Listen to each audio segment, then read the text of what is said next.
Hello my friends and welcome, my name is Dennis and this is the recent update from Ukraine, and yes, I'm currently in Ukraine. Let's move to the eastern part, to the main front lines. I'm quite far away from the front lines, but anyway, I have the information about what is happening there, and you may see mainly on the chart what is happening. Russia still holds the offensive operation, but situation was like that a couple of days ago, and today it is like that, so it's improved for Ukrainian army, and the Russian troops retreated from Novodmitrovka and Kurulka. My friends, sorry, I cannot change the letters from Cyrillic to Latin letters. Sorry, I will write to the designers of that map. Probably they are gonna change the option, they will put the option for letters, but no, so far I cannot change those. And we have today the massive Russian attack on Severodonetsk. That's the city, quite big one for that part, and together with Lysychansk it creates a very huge urban community over here. So here are some of the cities as well. We have even the airfield, some kind of airfield there. I think it's the military one. It's not taken by Russian troops so far, but you see they are in suburbans very close, already take those main crossroads, and yeah, they are really offensive, and that's their main goal for now, to occupy Severodonetsk and Lysychansk. We are fighting for those territories, and let me tell you more about that in details. So here you can see the major line of offensive for Russian troops. They also offensive through this road, and they deviated a little bit to Voronezh, so they really want to cut the city here towards the river, and they want to cut it here, and they may use those kind of forests or woods to hide their forces. But of course they're also vulnerable for our counterattacks there, because we also may use those woods to come closer to their defense lines. They have no actually defense lines, but to their troops over there we have our own defense line. So the main thing for them is to take this long road that goes near to Severodonetsk, goes through the Lysychansk and goes to the south. If they would take this main road, they would cut our forces here from Severodonetsk, so all of those forces of Ukraine would be cut by Russians, and there is the big risk for Ukrainian forces actually to be circled by Russians. So we need to have the standby plan. How would we use this road to evacuate our forces, to retreat, potentially just not to let Russians do what they want to do, because they're really offensive in their operation. And yeah, this picture actually looks scary for me. All right, let's remove the drawing and zoom in a little bit towards the Severodonetsk and Lysychansk cities.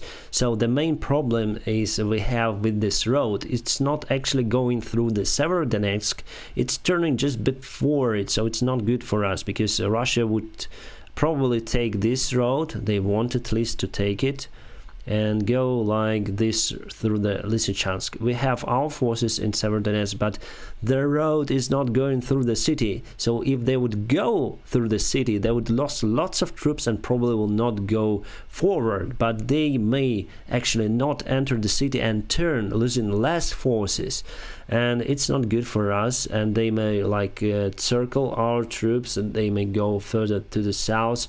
So the main thing they may do is like they will go from this north part, they'll have troops over here, they may offense from this part, so basically they may go through this road over here.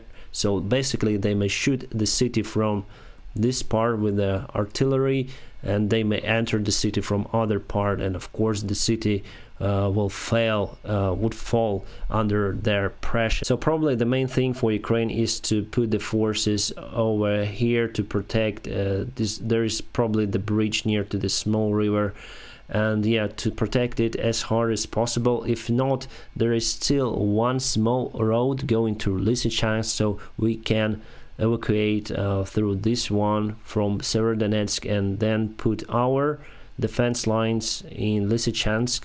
Okay, we're gonna let the Russian troops to take the city, but we're not gonna lose our forces. So the main thing is to protect this road and this bridge. It's very crucial bridge, and this small bridge over here. If unsuccessful, we need to retreat using those roads for evacuation purposes, my friends. And yes, situation here in this particular spot just makes me concerned for Ukraine, for my country, since Russia has the superiority in their army there. They use more forces in this particular spot and near to Izum compared to other parts of Ukraine. So they put around 700 tanks there.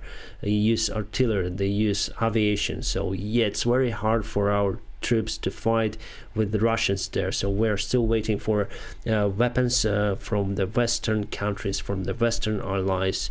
With that weapons we can fight back. Let's move a little bit to the west here, to the Yampol village. It's quite big village and it's under the Russian control, as you may see. They are very effective here in their offensive, strategic. So just 1 week ago they entered this village, and now see vast land occupied by Russian troops, but still they cannot cross this river. It's Siversky Donets, and if they would able to cross it, they'll have the access to this road over here that is leading towards the south. So their main goal is to use this road over here and this main road over here from Popasna, and they want to cut our forces here near to Severodonetsk and Lysychansk. They want to cut all of that stuff. However, they would struggle with that, my friends, because if you see, we have some green here. Yeah, green. We have the green leaves already, so it's a very it can mask your troops, you know, forests, etc. But here are the agricultural fields. Yeah, so how would you use it to hide your troops? I don't know. It's a good target for our Ukrainian artillery, so they will probably not succeed in that. However, the weather now is kind of warm, so they may use the fields for their tanks, so they may go just straight. They really don't need the roads right now, and they can just go straight offensive lines just across the fields using their tanks, vehicles, etc. We are still waiting for the rains, but no, the weather is good for offenders, my friends, unfortunately. But there is no way how you would hide your troops, so good targets for our Bayraktars and artillery. For Kramatorsk and Slaviansk, everything is more or less okay. They are standstill on these roads and here, so their main goal is Severodonetsk and Lysychansk over here. As I say to you, if we move to the Kharkiv, let's go to the Kharkiv. The Kharkiv situation is better. However, the city is under constant Russian attacks, artillery attacks, rocket attacks. So it was 1 week ago, and now it is like that. So here we have offensive operation of Ukraine forces over here, and Russia just retreat from this part. So if you see this dimmed color on this map, it means that the war is ongoing there in this place. So before it was under Russian control, this part, but now you see the war is ongoing, so we don't know whose territory is that. But we were able to take this Ruska Lazava on the north that was used to attack the Kharkiv city. They were using rocket artillery systems like Smerch Grad to attack Kharkiv buildings. There are lots of buildings in Kharkiv that were devastated. Kharkiv is the Russian-speaking city, I would say. Most of the people there speak Russian. It's on the eastern side of Ukraine, as well as Mariupol, right? So Russia attacks their own, like, kind of souls, the people who speak Russian language, and it's terrible actually. And Mariupol was destroyed. Let's go to Mariupol on the south. Yeah, we have the news, and actually I'll put the video here, that Azovstal, the iron factory, was attacked by using the heavy bombs, heavy aviation bombs that were able to go down to destroy the basements where the civilians and military troops are. And also Russia sent their own troops to get this Azovstal under control. Nevertheless, Putin, you know, 1 week ago he said, no, stop attacking Azovstal, just surround them and that's it. Mariupol is under Russian control. But no, they were going through the offensive operation to get the Azovstal and to kill our troops over there together with civilians, I think. And what was the leak? We had a leak of information that some of the workers who work in Azovstal, they provide some of the coordinates to Russian side of the tunnels, of the secret tunnels that are going under this massive factory. My friends, this factory is massive. It's like the big airport of Charles de Gaulle, or maybe even bigger. So my friends, this is the vast land we have here. And let's go to Mykolaiv on the south.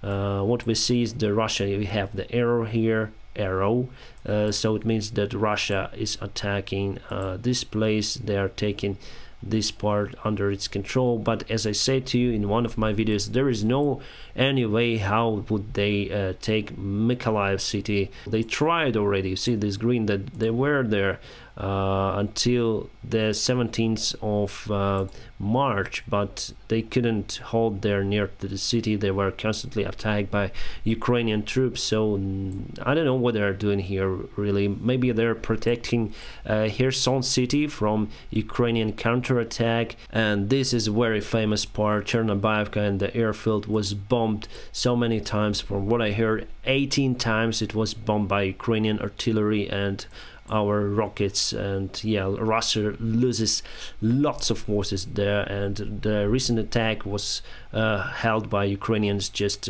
2 days ago from what I know. And let's go here, my friends, to Transnistria Republic, unrecognized. We have 15,000 of the military in this republic. It's pro-Russian republic. Also there are around 2,000 Russian so-called peacekeepers. And today we heard one more provocation, probably from Russian side. We don't know, that near to the border of Ukraine it was shooting. Whether it was Pervomaisk or somewhere here, I don't know. We don't have that information so far. So that forces could be used to attack Ukraine probably in the future. And here is just the main road towards Odessa city that could sustain the attack probably. So we have to keep our forces here just in case. However, the Transnistria Republic, they don't have modern weapons. Everything they have is very outdated. They have just the troops with AK-47.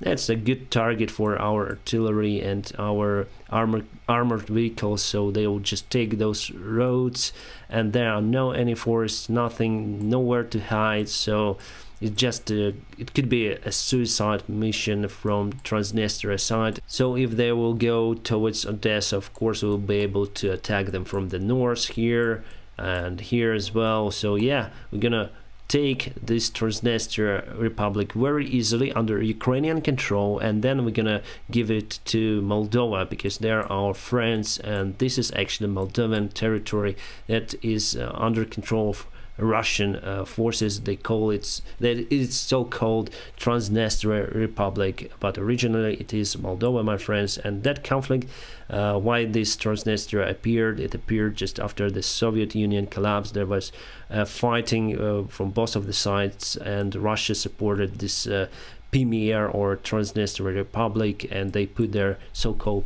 peacekeepers there. But no, it's just a scar on the face of Moldova, and Moldova should return its territory. On the south of Ukraine, everything is more or less standstill. Russia is still attacking. We have some of the arrows here.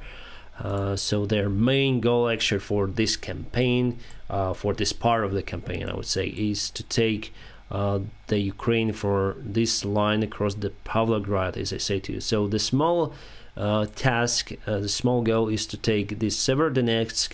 The other goal is to take Slavyansk and Kramatorsk here, and the biggest goal for this part is to take Ukraine across this line between Kharkiv, Pavlograd and Zaporizhia. So towards Dnipro, I would say. So they want to take this huge part of Ukraine, but they would not succeed in it for sure. I also have some interesting comments saying that you see Zaporizhia is under Ukrainian control, so why are you saying that Zaporizhia nuclear power plant is under Russian control? My friends, Zaporizhia nuclear power plant is not in Zaporizhia city, it is here across the river in Energodar. So let me show you. That's the lake that used to cool down the reactors. And here are 1, 2, 3, 4, 5, 6 blocks, 6 plants of this big nuclear power plant. It is the biggest one in Eastern Europe, probably the biggest one in Europe. If I'm not sure about it, but for Eastern Europe I know that's the biggest one. So yeah, this lake is used to cool down. This pool, actually, it's handmade, is to cool down. It's under the Russian control, as you see. Energodar, it's a separate city built just for this station. So people who live there, they work in that nuclear power plant. So totally Ukraine has got 5 power plants, including Chernobyl, that was freed from Russian occupants, and they were digging down to the Red Forest, and they got significant dose of radiation, my friends.